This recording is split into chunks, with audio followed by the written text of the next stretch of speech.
Namimiss ko ang mga lutong probinsya. Yan. Pritong bangos. Tapos bulanglang na gula. Ang ating bulanglang, lalagyan natin ng hipon para mas masarap. Meron ako dito okra at saka zucchini.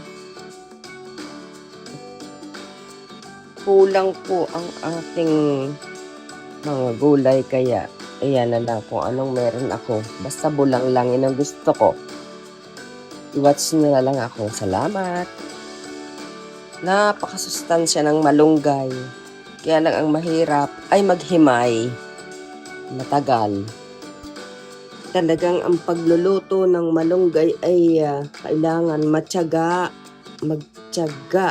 sa paghihimay dahil hindi masarap kumain ng tangkay nito matalas. Yan. Kailangan isa-isahin ang paghihimay. Tiyaga para may makitang masarap na luto. Diba, guys? Salamat sa lahat na nagwa-watch ng aking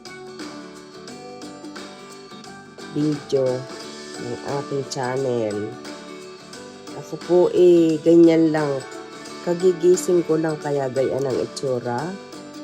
Pasensya na kayo. Gusto ko lang talagang magluto ng mga namimiss kong gulay.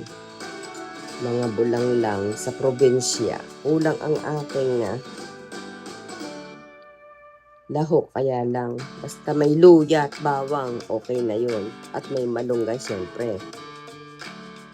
Kalabasa. Diba? Maraming kulang. Kaya lang, bulanglang na rin yun. Diba guys? Salamat sa inyong lahat. Shout out sa lahat ng aking subscriber. Sa lahat na nagwa-watch lagi ng aking channel. God bless sa inyong lahat. Pagpalain kayo ng Diyos dahil lagi niyo akong sinusuportahan sa aking mga ginagawa. Content.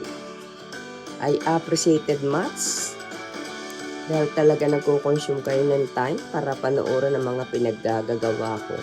Thank you guys. Hindi ko na kayo maisa-isa dahil ang dami nyo. Salamat sa inyong lahat. Ito ang bulanglang na may hipon. O, saan ka pa? Ano? Sarap. Sarap. Napakasarap. Dahil ang bulanglang ko, naglasang nilagang hipon. Napakasarap. Let's eat guys. Sarap-sarap naman ang aking ulam. Kain tayo mga kapatid. Walang kanin. Yan lang po. Bangus at bulanglang na may hipon. Ang sarap po naman ng pagkain kong are. Manamis-namis. Thank you guys for watching.